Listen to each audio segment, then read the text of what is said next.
여러분 안녕하세요. 여러분과 함께 이야기할 이야기는 바로 최근의 이론. 요즘 우리가 경영학이 날로 발전하기 때문에 우리 내용은 거의 대다수가 뭐가 되느냐, 현대적으로 굉장히 필요한 부위들. 그리고 쉽게 얘기하면 뭐가 되느냐 그러면 최근 이론이다, 이런 얘기가 되겠죠. 그래서 경영학의 최근 이론을 우리가 가만히 보면 자주 많이 쓰는 이야기 속에서 시스템이라는 말이 굉장히 많이 나옵니다. 우리 시스템은 한쪽의 어떤 방향이 일괄적인 것보다는 종합적으로 연결되어 간다.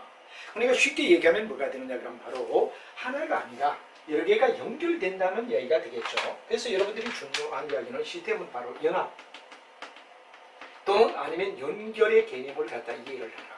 서로가 연결된다 하는 이야기를 갖다 우리가 시스템이다 이러죠. 그래서 여러분이 앞에 배웠던 생산관리도 여러 부분이 서로가 연결되어서 가지 따로따로 단절되지 않는다는 것은 바로 생산관리 이꼴 뭐가 되죠? 시스템이다. 이렇게 우리가 얘기를 하죠. 시스템이란 말은 바로 이와 같은 연결체를 갖다 얘기한다 하는 얘기를 되고, 그렇기 때문에 궁극은 옛날까지 우리가 배워왔던 이야기는 거의 폐쇄적 개념입니다.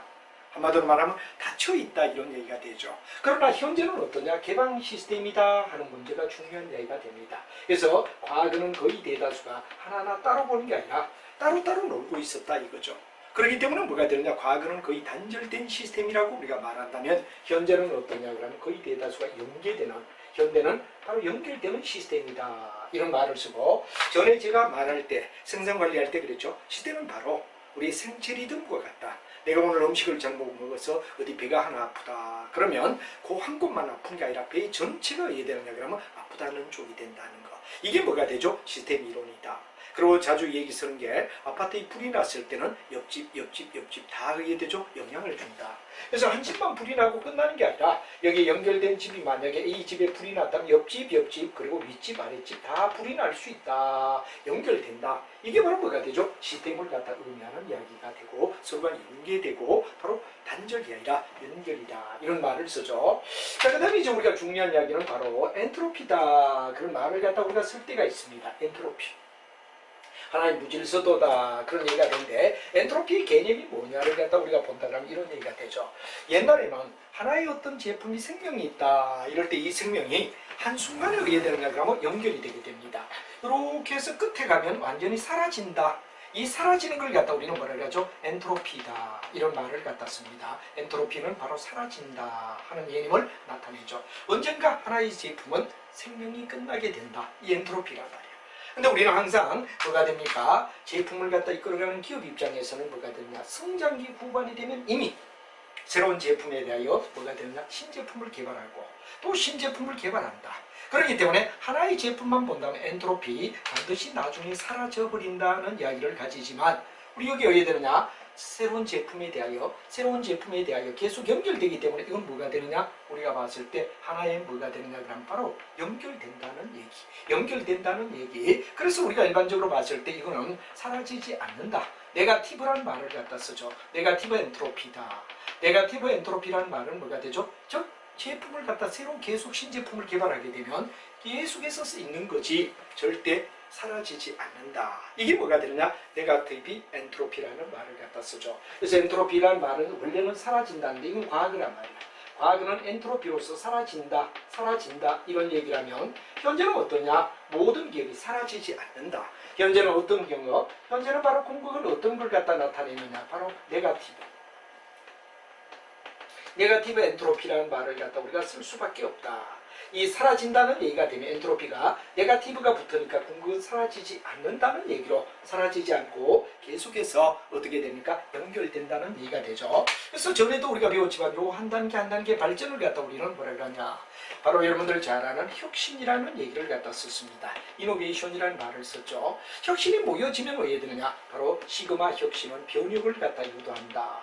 변혁을 유도한다는 말을 갖다 우리가 전에 말했던 거, 바로 변혁은 어떻죠? 쭉 지속적으로 변화를 유도해가면 간다는 얘기를 변혁이라고 말할 수 있다 하는 얘기에서 시스템 이론을 여러분이 이해를 하고, 절대 오늘의 시스템은 바로 네가티브 엔트로피가 아니라 네가티브다. 부정적 내용을 나타내는 바로 사라지지 않는, 원래는 과거는 엔트로피라는 말은 사라진다인데 네거티브가 붙으니까 뭐가 되냐, 결코 사라지지 않는다, 사라지지 않는다.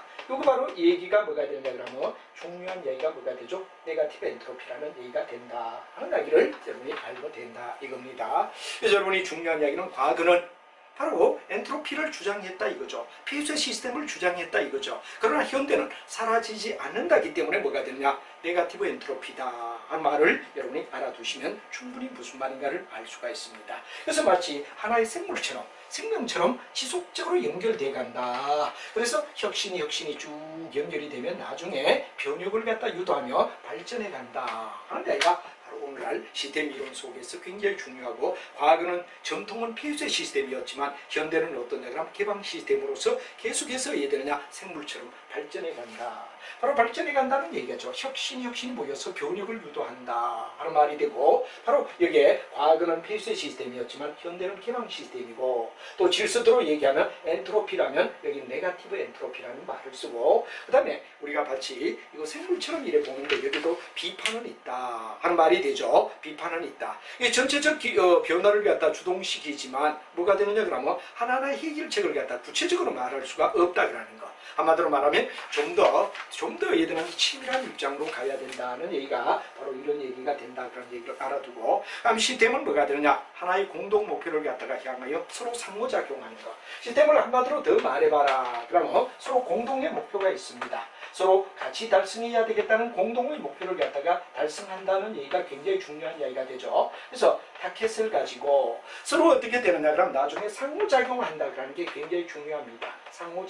상호작용을 해서 궁극은 뭐가 되냐, 나중에 뭐가 됩니까, 하나의 공동 목표를 향하여 상호작용하는 시스템을, 이걸 갖다 우리가 시스템이라고 한다 그런 말을 쓰고, 서로가 같이 더불어 간다는 거. 그리고 회사의 모든 조직은 의해되죠. 기업의 발전이라는 공동 목표를 가지고 같이 의해되느냐 그러면 더불어 간다, 하나하나 따로 놀지 않는다는 얘기가 되겠죠. 이와 같은 걸 갖다 우리가 시스템이라고 불러준다는 얘기를 여러분이 알면 최근 이론의 첫 번째 시스템을 정확히 이야기를 했다 하는 말을 우리가 쓸 수가 있습니다. 자, 그럼 이제 두 번째 이야기는 시스템 다음 뭐가 나오냐, 바로 여러분 자주 쓰는 게 상황이론이라는 말을 쓰는데, 상황이론은 어떤가 하는 이야기를 우리가 한번 보자 이겁니다. 비교적 상황이론은 고전 이론의 원베스트 폴리시, 한마디로 말하면 뭐가 되느냐 그러면 최상의 정책이다. 우리가 일반적으로 인생을 살면서 최상의 정책이다 그럴 땐 뭐가 됩니까, 하나의 쭉 어떠냐 그러면은 내용을 쉽게 얘기하여 지금까지 살아왔던 데서 가장 좋은 방법인 원베스트 폴리시, 최상의 정책이 있다라고 봤다 이겁니다. 그래서 고전에서는 아주 좋은 어떤 일을 해결하는 최상의 정책은 하나가 있다. 이걸 갖다 우리는 바로 뭐가 되느냐면 바로 고전적 상황이론이라고 얘기하며 원베스트 폴리시라고 얘기를 하죠. 원베스트 폴리시는 바로 최상의 정책이다. 최상의 정책을 원베스트 폴리시라고 불러준다. 이게 고전적이란 말이야. 그러면 사례 연구는 뭐가 되느냐, 그 하나하나마다 케이스를 갖다 우리가 달아주자. 케이스 스타디, 사례라는 말을 갖다 쓰죠. 그래서 우리는 일반적으로 보면 뭐가 되느냐, 상황이론은 어떤 만병통치약은 없다. 어떤 일을 해결하는데 만병통치약인 어떤 원베스트 폴리시는 없고, 상황이 어떠냐에 따라 변경될 수 있다. 그래서 제가 수없이 여러분에게 얘기를 합니다만, 상황이론의 가장 대표적인 영역은 물미역 전략이라는 말을 많이 썼죠. 바로 바다의 물미역은 파도가 치지 않을 때는 수심을 향하여 조용히 뿌리를 내리고 있습니다. 파도가 치면 파도가 치는 데 따라 왔다 갔다 하며 생존을 유지하더라 이거죠. 쉽게 이야기하면 오늘의 동지가 내일의 적이 될 수도 있고, 오늘의 적이 내일의 동지가 될 수도 있다. 또 아니면 오늘의 동지가 내일의 적이 될 수도 있다. 이게 뭐가 되느냐 그러면 바로 상황이론이며, 바로 경영학의 물미역 전략이라는 말을 갖다 자주 쓴다. 이런 얘기가 중요한 이야기가 되겠습니다. 자, 그래서 우리가 여기서 그림을 갖다 보면 실제로 어떻게 되느냐, 수많은 사건 어떤 사례 케이스가 있다 이거죠. 케이스마다 독특한 뭐가 되느냐, 사례 어떤 내용이 있을 거다 이거죠. 그 다음 여기다가 뭐냐, 원베스트 폴리시, 바로 여러분 잘 아는 최상의 정책이라는 말을 갖다 쓰죠. 원베스트 폴리시라는 말을 갖다 쓰더라. 자, 원베스트 폴리시가 있다 이거죠. 그래서 원베스트 폴리시와 케이스를 연결하라. 연결하면 뭐가 되느냐, 이게 바로 뭐가 되느냐, 두 가지를 갖다 우리가 얘기할 때 이게 상황이론이다 하는 말을 갖다 우리가 쓸 수가 있다 이거죠. 상황이론은 바로 경우의 수에, 사건의 경우의 수마다 경우의 수마다 각각 다른 케이스와 그 다음에 최상의 정책이라는 뭐가 되냐 그럼 원베스트 폴리시를 고전적 개념. 그리고 이게 바로 사례 연구란 말을 갖다 쓰죠. 사례 연구는 수없는 많은 사건의 경우를 갖다 사례 연구라고 하면 여기 원베스트 폴리스는 고전적 개념을 갖다 얘기한다. 고전적 개념이다. 이 두 가지를 갖다 결합한 게 뭐가 되냐 현대적 개념이다 하는 말로 현대적은 바로 상황이론이라는 말을 쓰더라. 그래서 수많은 사례가 있고 거기에다 고전적 개념을 플러스하면 상황마다 알맞는 정책을 펴나간다 하는 얘기가 바로 중요한 상황이론을 얘기한다. 그런 얘기를 여러분이 알아두시면 되겠습니다. 그리고 이제 이런 상황이론 속에서 우리가 가끔씩 의해야 된다고 하면 바로 여러분들 중요한 이야기는 여기 나오지 않았군요. 바로 중요한 이야기는 바로 표가 기본 모형이 있습니다. 여러분과 함께 기본 모형을 갖다 가만히 한번 잠시 보면 바로 이 기본 모형은 나중에 조직행위를 갖다가 배울 때 조직행위의 뒤쪽에 가면 직무에 대한 마지막 분석하고 나오는 내용 속에서 직무 분석 속에서 어떤 내용이 나오느냐 그럼 바로 직무의 특성 이론이다. 그런 부위가 나올 수가 있습니다. 그래서 미리 한번 연습한다면 이 직무 특성 이론과 우리 여기에 나와 있는 뭐가 되느냐 그럼 바로 여러분들 잘 아는 기본 모형. 뭐의 기본 모형? 그렇죠. 상황이론의 기본 모형. 상황이론의 기본 모형. 이 내용을 같이 한번 비교를 해보자 하는 말이 중요한 이야기가 될 겁니다. 그래서 이제 상황 변수를 갖다 상황이론에서는 어떻게 잡느냐. 상황 변수를 갖다 우리가 쭉 줬죠. 그 다음에 두 번째 뭐가 되느냐 그러면 바로 여러분 잘 아는 특정 변수다. 그러는 조직의 특정 변수. 예, 조직의 특정 변수를 갖다가 이제 주는 겁니다. 그 다음에 이제 뭐가 되느냐 조직의 성과 변수. 그러니까 요 내용을 갖다 우리가 세 가지로 우리가 조직의 특정 변수, 조직의 뭐가 되느냐 성과 변수 해서 그걸 갖다 준단 말이야. 그래서 우리가 직무 특성 이론에서 마치 직무 특성 이론을 갖다 우리가 연계를 시켜보면 특성 이론이라는 내용이 나오죠. 직무 특성은 어떠냐 하는 이야기를 얘기하는데 바로 여러분들이 잘 알지만 뭐가 되느냐 그러면 직무의 상황 이론은 이게 상황이 어떠냐 요거와 똑같이 요거는 뭐가 되느냐 그러면 바로 일이 어떠냐 일에 대한 이야기를 갖다 얘기합니다. 조합에 대해서. 조합에 대하여 얘는 세 가지 관건을 갖다 둔다. 그래서 여러분이 뭐냐 그러면 바로 기술의 뭐가 되느냐 다양성. 기술의 다양성. 자, 직무 특성 이론의 이야기를 갖다 요게 비교하죠. 기술의 다양성이 있어야 된다. 다양한 기술로 만들 수 있는 기법이 정해져야 된다는 얘기가 되죠. 그 다음에 어느 정도 기술의 뭐가 되느냐 그러면 정체성. 기술의 정체성은 바로 예를 들어 물건을 도자기를 만든다면 도자기를 만드는 방법에서 어느 정도 그 정책 또는 만드는 방법이 정해진 걸 갖다 정체성이라고 하죠. 그 다음에 우리가 중요한 이야기는 뭐가 되느냐 그러면 바로 우리가 잘 아는 작업을 해서 이게 매우 중요하다. 실제 우리 생활에 도움이 된다 하는 중요성. 그래서 다양성, 정체성, 중요성이란 세 가지. 이게 뭐가 되느냐 그러면 바로 일에 대한 특성을 갖다 나타내는 것.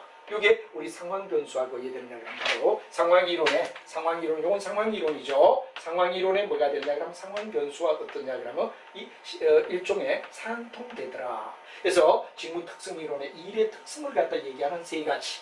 그리고 이게 상황 변수, 상황이론에 나오는 상황 변수의 세 가지를 갖다 우리가 또 한번 비교를 하자. 그렇게 비교를 해두면 뒤에 갔을 때 공부하는 데 굉장히 도움이 됩니다. 이건 직무 특성 이론은 조직행위에서 뒤쪽에 가면 우리가 조직행위를 배울 때 뒤에 직무 특성이라는 이론에 여기 나오는데 일이 기술이 다양해야 되며 하나의 어떤 일이 정해져 있어야 되며 그 다음에 나중에 작업을 했을 때는 생활에 도움이 되는 중요성을 가지느냐 이럴 때 일로서 의미가 있다 하는 얘기가 직무 특성 이론에 나오는 아주 중요한 얘기가 되겠어요. 직무 특성 이론. 자, 그 다음에 이제 우리가 상황 이론에 나오는 이 상황 변수는 어떻게 되느냐 그럼 바로 환경이 어떠냐. 여기는 보면 이제 환경을 얘기합니다. 그 다음에 두 번째 뭐가 되느냐 그럼 바로 기술이 어떠냐. 기술이 어떠냐. 이거는 바로 상황 이론에 나오는 상황 변수를 얘기합니다. 그 다음 뭐가 되느냐 규모가 어떠냐. 이 내용은 마치 뭐가 되느냐 그러면 직무 특성 이론을 볼 때는 기술의 다양성, 정체성, 중요성을 얘기하며 일에 대한 개념을 잡는 것과 똑같이 이게 환경, 기술, 규모는 뭐를 얘기하느냐 바로 상황의 이야기, 상황의 이야기를 갖다가 얘기하는 것과 다를 것 없다.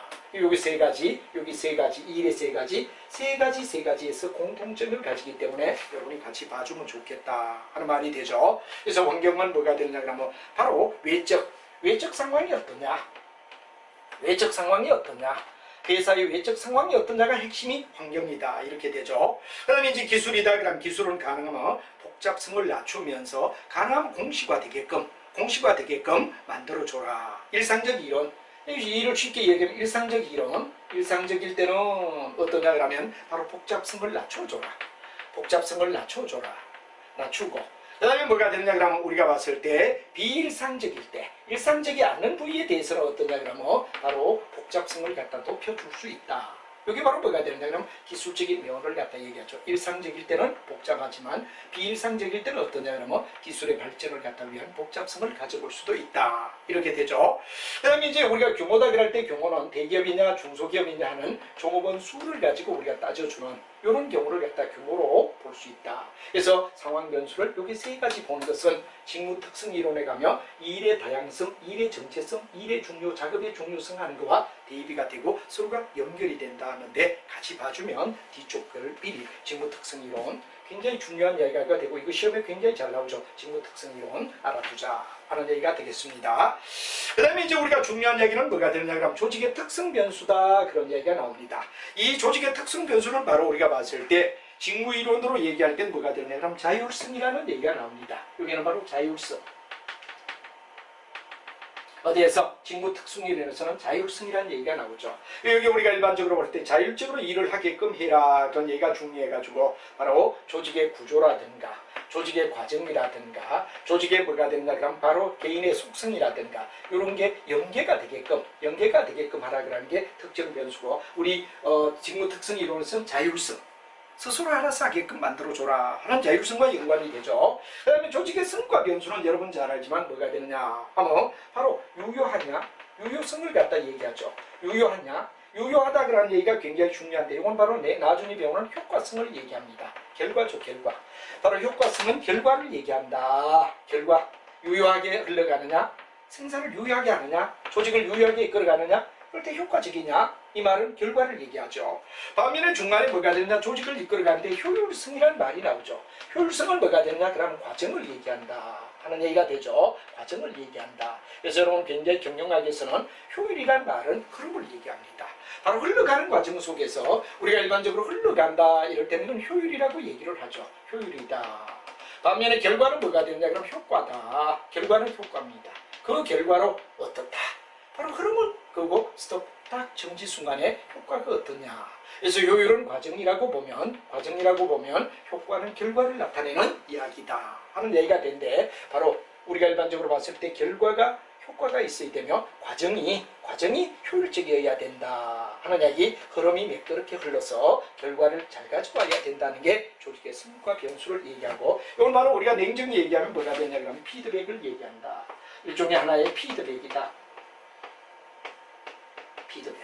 피드백을 얘기하는 얘기다 하는 말이 굉장히 중요한 이야기가 된다는 얘기가 되죠. 그래서 나중에 특성 이론을 배울 때 일에 대한 다양성, 정체성, 중요성은 마치 여기서 상황의 환경, 기술, 규모와 대비가 되고 그 다음에 여기에 특정 변수는 바로 자율성이라는 이야기와 비교가 되고 그 다음 결과에 대한 성과는 피드백이라는 이야기로 연결되는데 이게 왜 되느냐 직무 특성 이론에 여러분들 가면 배우게 된다 하는 이야기가 되며 여기 우리가 얘기하는 상황 이론의 변수와 비교를 해둘 필요가 있기 때문에 선생님이 장황하게 길게 이야기를 했지만 여러분이 이해를 해달라는 얘기로 설명을 드리겠습니다.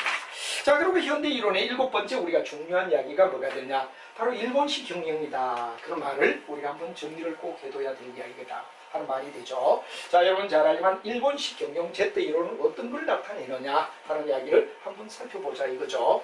바로 이거는 바로 미국과 일본의 전통적인 경영을 묶어서 좋은 점을 따른다는 얘기가 뭐가 되느냐 Z-이론이다.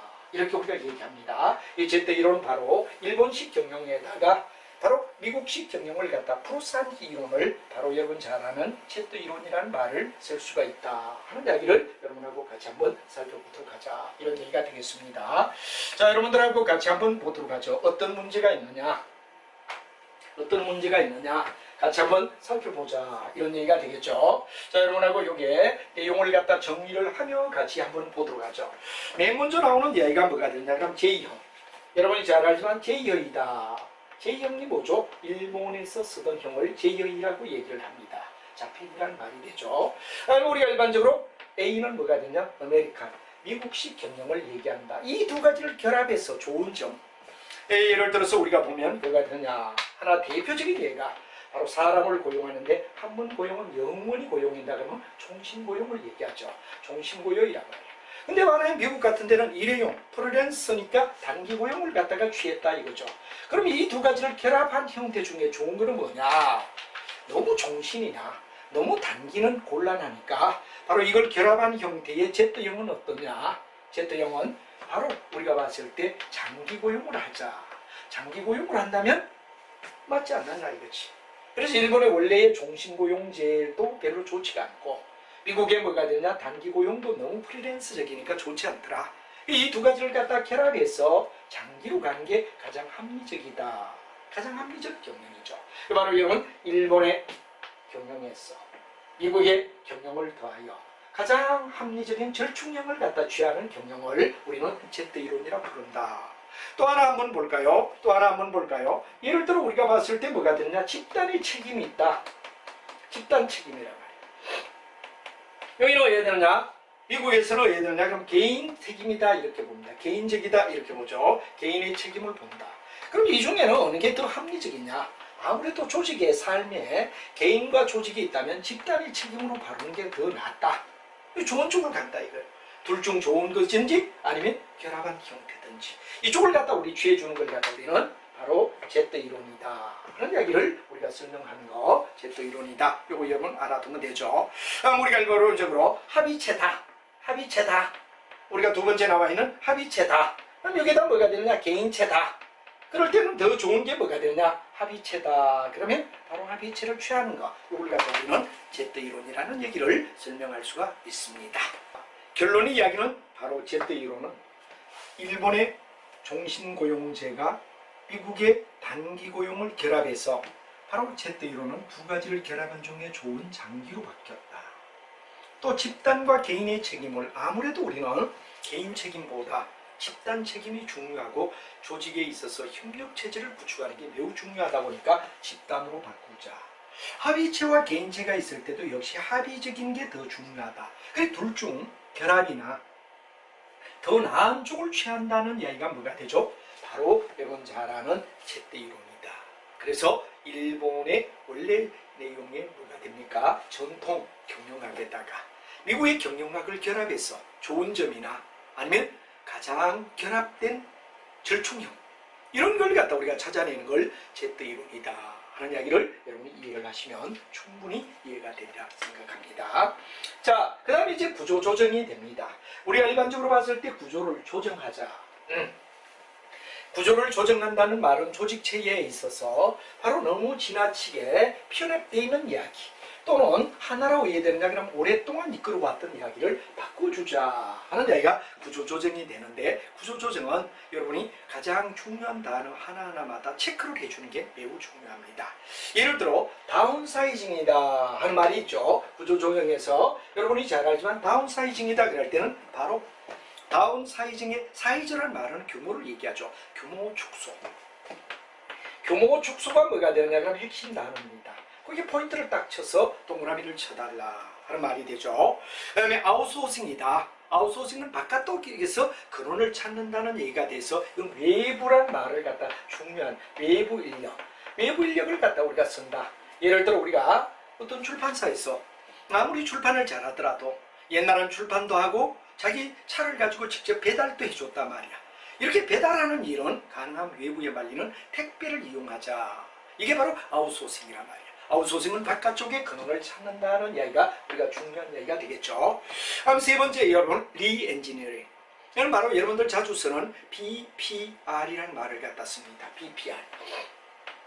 BPR을 갖다 우리가 얘기할 때 바로 비즈니스 프로세서 리엔지니어링. 그러니까 끝에 있는 자를 따서 리엔지니어링이라는 말을 쓰지만 원어는 BPR이라는 말을 쓰고 바로 비즈니스 프로세서 바로 뭐가 되느냐 그러면 과정이다. 이런 얘기가 되죠. 그리고 프로세서 리엔지니어링이란 말이에요. 이게 굉장히 중요한 이야기는 바로 재편. 재편이 되고 원점으로부터 시작한다. 그러니까 제로 베이스. 제로 베이스로부터 다시 시작한다. 이게 뭐가 되죠? 리엔지니어링의 가장 핵심적인 이야기. 일을 갖다 쭉 하는데 지금부터 다시. 지금부터 예를 들면 쭉 과거에서 이렇게 해왔다면 현재로부터 어디에 되느냐 그러면 과정을 갖다가 현재부터 모든 과정을 갖다가 어디에 되느냐 그러면 이끌어가느냐, 아니면 아예 원점으로 돌려서 재본적으로 처음부터 돌려서 기본 베이스로 가느냐. 이 기본 베이스로 가는 걸 갖다 우리는 바로 BPR, 우리말로 얘기하면 리엔지니어링, 바로 재편, 제로 베이스로부터 시작한다, 이런 얘기가 됩니다. 근데 여기에 중요한 얘기는 요거와 비교해야 될 게 뭐가 되느냐 그러면 리스트릭칭이란 말이 나옵니다. 리스트릭칭. 그래서 우리가 리스트릭칭 이런 말을 갖다 우리가 쓰는데 요거는 어떤 거냐 그럼 리스트릭칭은 그 순간부터 그 시점부터 해야 되나 그럼 재편한다. 요 두 가지 굉장히 중요한 얘기가 차이가 있습니다. 리엔지니어링은 아예 원점으로 돌렸어, 과거로 돌아갔어, 다시 제로 베이스로부터. 이렇다면 리스트릭칭은 현재로부터, 이게 바로 현재로부터 그런 리스트릭칭이 됩니다. 베이스로부터 다시 원점으로 제로 베이스로부터 돌린다 하는 얘기가 뭐가 되죠? 이건 바로 여러분들 잘 아는 BPR 또는 리스트릭칭 또는 BPR. 요 말에 대하여 두 가지에 대하여 혼란이 일어나지 않게끔 현재로부터 모든 걸 갖다 돌리겠다, 리스트릭칭. 맞아, 재편하겠다, BPR. 또는 여러분 잘 아는 리엔지니어링. 이거 리엔지니어링입니다. 엔지니어링. 요 말을 갖다가 굉장히 조심해라. 잘못하면 여기도 리로 시작하고 요 리도 시작하지만 리엔지니어링의 경우는 BPR. 리스트릭칭은 뭐가 되냐? 바로 우리가 잘 아는 그 시점부터 원점을 돌려서 생각한다 하는 이야기가 중요한 구조조정에 중요한 이야기가 된다 하는 말이 되겠습니다. 그 다음에 이제 여러분들 잘 아는 벤치마킹이다. 벤치마킹의 가장 중요한 단어는 모방입니다. 모방에 동그라미 치고 모방이란 말을 정확하게 이해를 해달라. 빅딜이란 말이 나죠. 빅딜은 바로 대규모 사업의 교환, 대규모 사업을 갖다 교환한다. 이걸 갖다 우리는 바로 일종의 뭐가 되느냐, 빅딜이다. 빅딜이란 말을 갖다 우리가 많이 쓰죠. 빅딜이란 말은 바로 그야말로 큰 거래를 서로가 해야 되느냐 그러면 일종의 하나의 대규모의 사업의 교환, 이 대규모의 사업의 교환법을 갖다 우리는 뭐라 그러냐, 빅딜이라고 불러준다. 빅딜의 개념을 이해를 하자 하는 말이 중요하죠. 그 다음에 이제 여러분 나오는 게 뭐냐 그러면 워크아웃이란 말이 나옵니다. 워크아웃은 바로 궁극은 뭐가 되느냐 그러면 팔아버리자. 너무 많은 뭐가 되느냐 그러면 내용을 갖다 가지고 있다 보면 회사가 잘 처리 못하니까 여기는 어디에 되느냐, 차라리 어디에 되느냐 그러면 우리가 봤을 때 워크아웃 일종의 뭐가 되죠? 매각하고 분사하고 매각한다. 또 분사는 일에 쪼개는 걸 갖다 얘기하죠. 다음 우리가 봤을 때 뭐가 되느냐 그러면 바로 일종의 뭐가 되느냐 그러면 이런 매각하느냐 아니면 분사하느냐 이런 등등을 갖다 우리는 뭐라고 하냐 그러면 바로 워크아웃이라는 말을 쓰는 거죠. 그 다음에 이제 분사라는 말이 나오는데 분사는 여러분 중요한 SBU를 분사라고 얘기한다. 분사는 궁극은 뭐가 됩니까? 사업을 갖다가 각각 어디에느냐 쪼개자. 예를 들어 삼성의 핸드폰을 갖다 우리가 생각할 때 삼성 핸드폰을 갖다 해야 되느냐 그러면 결국은 뭐가 됩니까? 삼성의 핸드폰을 그냥 하지 않고 예를 들어 삼성의 X는 X대로 X부는 X부대로 X는 X대로 뭐가 되느냐 그러면 바로 우리가 봤을 때 핸드폰을 갖다가 우리가 만들자 이거죠. X 싫으면 A라고 얘기하죠. A 제품은 A 제품대로 핸드폰을 갖다 A, B는 B대로, C는 C대로 이와 같이 쪼개가면서 예를 들어서 핸드폰을 갖다 삼성에서 쓴다. 그럼 삼성이 뭐가 되느냐 그러면 바로 핸드폰의 내용을 갖다 우리가 얘기하라 그럴 때 이런 제도를 갖다 우리는 분사, 바로 SBU라고 얘기를 한다 하는 말을 여러분이 알아둬야 되는데 이게 바로 분사, 쪽에서 운영하는 걸 분사라고 우리가 불러준다 하는 말을 씁니다. 그 다음에 이제 자산의 매각이 나오죠. 매각은 바로 한 분사를 갖다 팔아버리자. 한 분사를 갖다가 아까 SBU가 있다 그러면 SBU 했다가 이 분야를 하나의 뭐가 되느냐, 사업부문 하나를 바로 예를 들면 판매해버리자. 매각한다. 이 매각하는 걸 갖다 우리는 뭐라 그러죠? 바로 매각이라고 우리가 불러준다 하는 말이 되죠. 그 다음에 이제 우리가 나오는 게 화의란 말이 나옵니다. 화의는 뭐를 갖다 얘기하죠? 그렇죠. 서로가 합의를 갖다 해서 잘 이끌어가는 합의계약.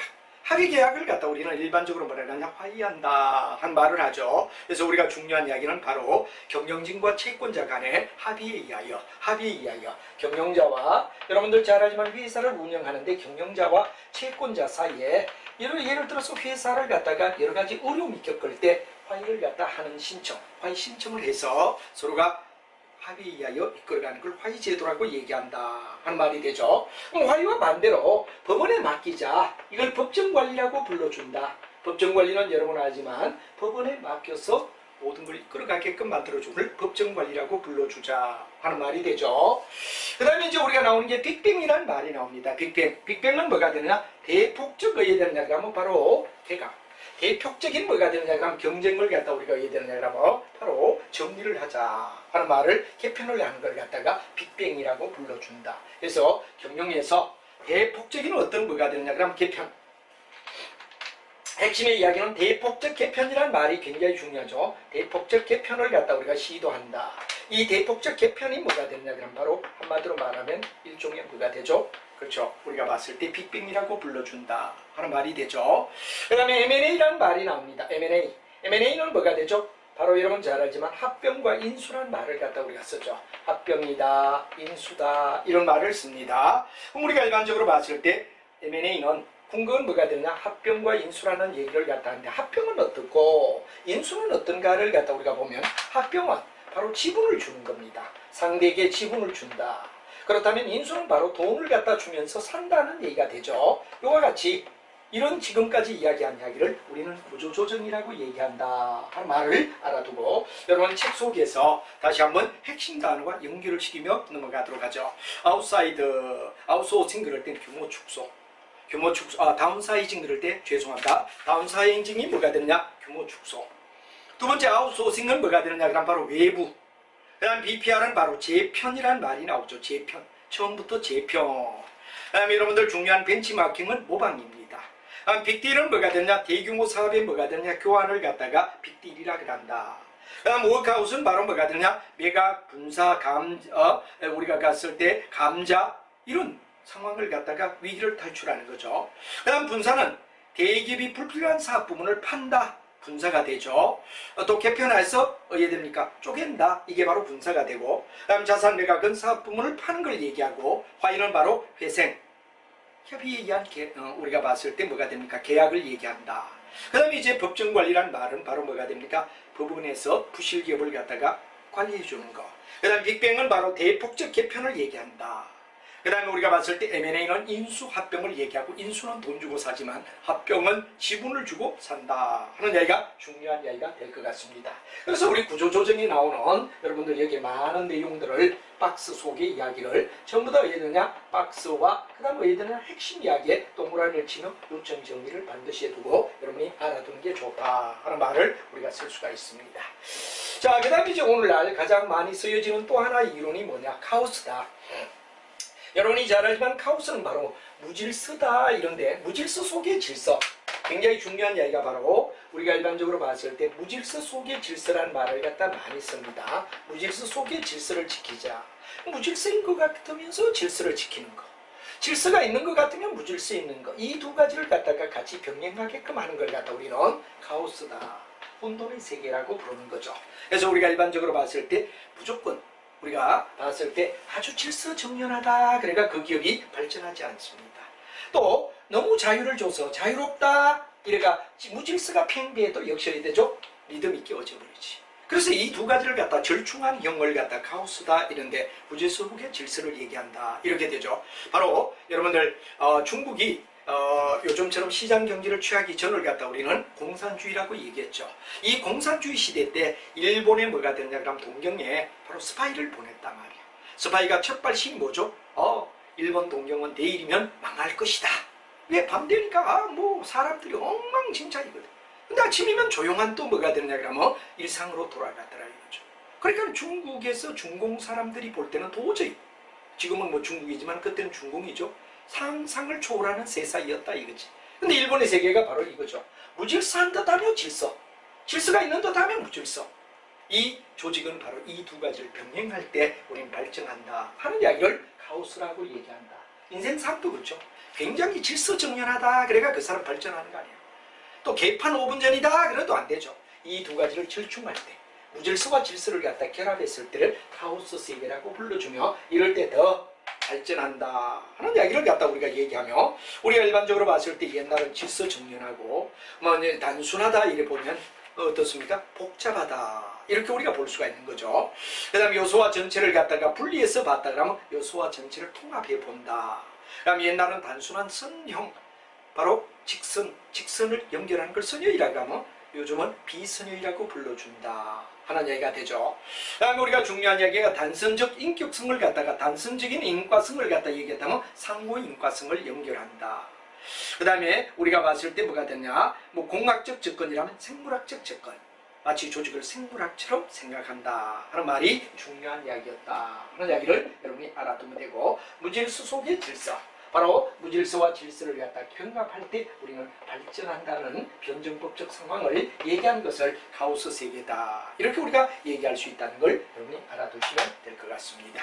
자, 이렇게 해서 지금까지 배웠던 제때 이론, 그리고 구조조정 이론, 카오스 이론, 이런 이야기가 신이론으로 굉장히 중요하다 하는 말을 여러분에게 설명을 하고, 그 다음에 이제 우리가 뒤쪽에 넘어와서 이 미국과 일본의 경영학을 갖다 비교해보자. 독일의 경영학과 뭐가 되느냐 하면 미국 경영학을 비교해보자, 이렇게 되는데, 그걸 갖다 우리가 한번 비교를 해보도록 하죠. 우리가 일반적으로 독일은 어떻고 어떠냐 그러면 미국은 어땠느냐 한 걸 뭐 유주알 보주알까지는 안 들어가더라도 독일의 경영학은 거의 어떤 형태고 미국의 경영학은 어떤가를 우리가 대비를 시켜보자 이거죠.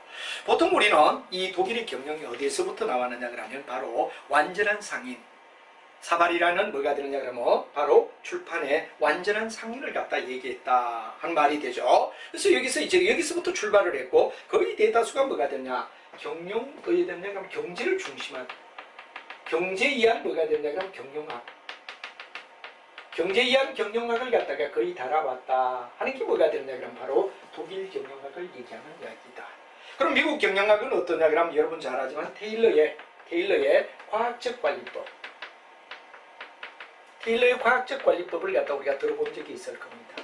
이 두 가지가 왜 되느냐 그러면 바로 서로가 대비가 된다 하는 얘기를 여러분이 알아두면 되죠. 그래서 우리가 경제법에 의한, 예를 들어 우리가 잘 알고 있는 뭐가 되느냐 그러면 경제학 속에 무역 같은 경우는 뭐가 되느냐, 아담 스미스의 국부론 이야기가 되죠.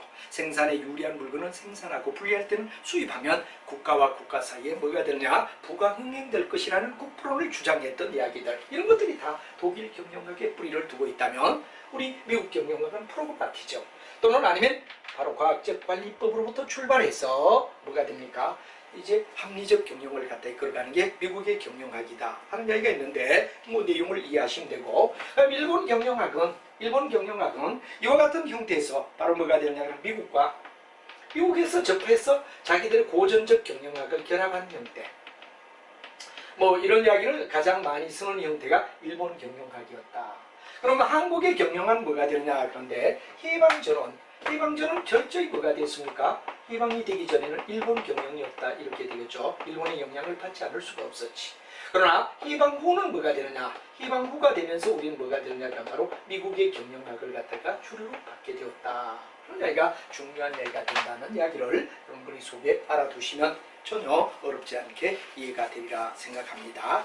자, 그리고 이제 여러분들은 뭐가 되느냐 그러면 다음으로 넘어가면 경영학을 갖다 하나의 뭐가 되느냐, 연구 분야로 우리가 잡고 있는 가운데서 그림으로 나와 있는 이야기가 있습니다.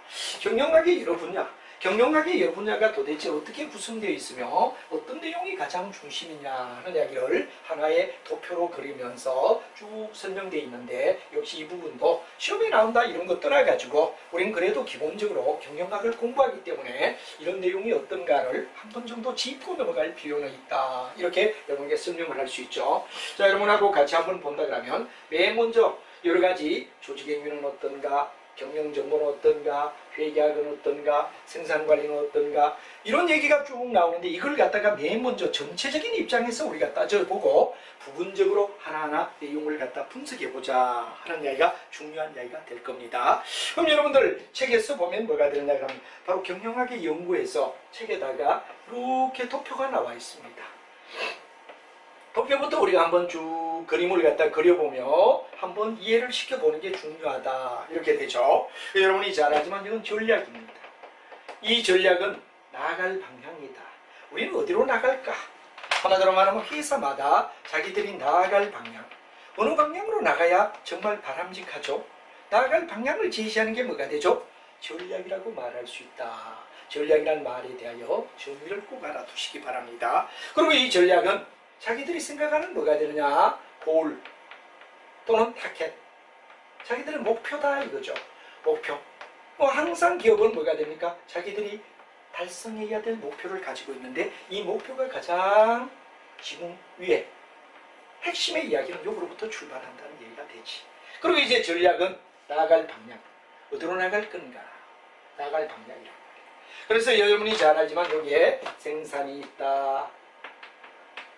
다음 뭐가 되느냐, 그럼 여기는 재무가 있다. 다음 여기에 뭐가 되느냐, 인사가 있다. 다음 뭐가 있느냐, 그럼 마케팅이 있다. 이렇게 네 가지가 있느냐 바로 써 있는데 이건 바로 일종의 뭐라고 얘기하느냐, 수단이다. 우리가 일반적으로 봤을 때 수단으로 생각해줘라. 생산, 재무, 인사, 바로 여기는 수단. 이 수단 가치를 갖다 이해하는 기반이 딱 얘들을 세우죠.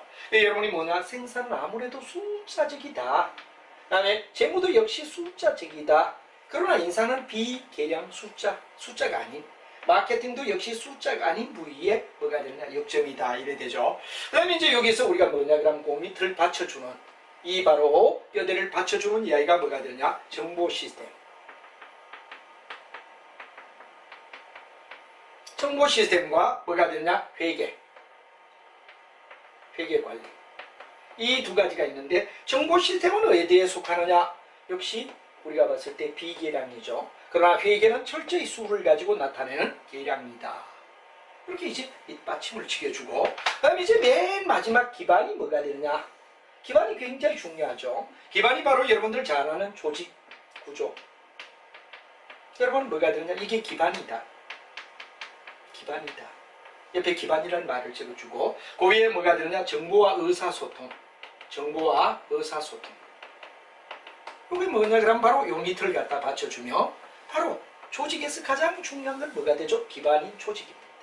마치 여러분 집을 지을 때, 여러분들 뭐 아파트를 짓는 경우는 뭐 별로 그런 건 눈에 안 보입니다만, 일반 주택을 지을 때 맨 땅을 파고 맨 마지막에 철근 콘크리트를 박는 이유가 뭐죠? 바로 기반입니다. 이 위에 집을 세운다 이거죠. 그래서 만약에 경영학을 하우스에 비유하라. 경영학을 하우스에 비유하라. 경영학을 집에 비유한다면, 경영학을 굳이 집에 비유한다면 어떤 결과죠? 그렇죠. 맨 먼저 우리들의 달성해야 될 목표가 뭐냐. 요거는 책에 빠졌습니다만 닫겠고를 위에 얹어주시기 바랍니다. 그리고 이제 여러분 전략 어디로 나가죠?